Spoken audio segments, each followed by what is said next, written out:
វីដេអូនេះយើងនឹងសិក្សាអំពីរបៀបបង្កប់បង្គោលខ្សែដីឬបង្គោលអេឡិចត្រូតគោលដៅនៃវីដេអូនេះអ្នកសិក្សាទាំងអស់គ្នានឹងមានសមត្ថភាពលើការកំណត់ប្រភេទឧបករណ៍សម្ភារៈនិងបរិក្ខារសម្រាប់ដំឡើងលក្ខណៈនៃការដំឡើងនិងការធ្វើតេស្តទៅតាមបច្ចេកទេសបានត្រឹមត្រូវផ្នែកទី1ឧបករណ៍សម្ភារៈនិងបរិក្ខារដំឡើងដើម្បីបង្កប់បង្គោលខ្សែដីទៅតាមបច្ចេកទេសបានយើងត្រូវមានឧបករណ៍សម្ភារៈនិងបរិក្ខារមួយចំនួនដូចជាបង្គោលអេឡិចត្រូតប្រចាប់បង្គោលអេឡិចត្រូតរំសេវដុតខ្សែដីម៉ូទ័រស្វានបុកម៉ូទ័រកាត់ញញួរកាំបិតជាងអគ្គិសនី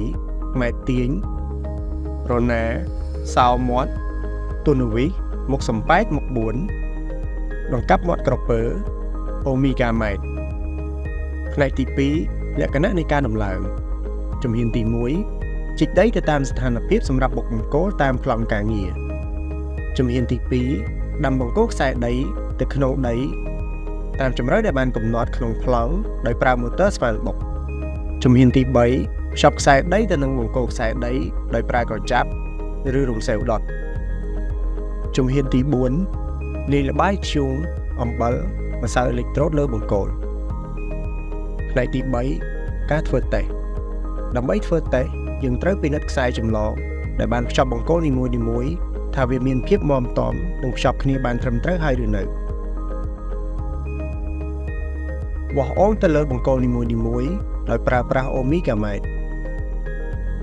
ខ្សែពណ៌ខៀវឬបៃតងចាប់ទៅនឹងបង្គោលដីនៅក្នុងរណ្ដៅដែលបានជីករួចហើយខ្សែពណ៌លឿងនិងខ្សែក្រហមគឺត្រូវដោតទៅលើដីឆ្ងាយពីបង្គោលតាមប្រវែងខ្សែរបស់វា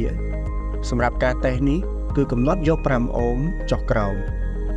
ក្រោយពីទស្សនាវីដេអូនេះចប់អ្នកសិក្សានឹងមានសមត្ថភាព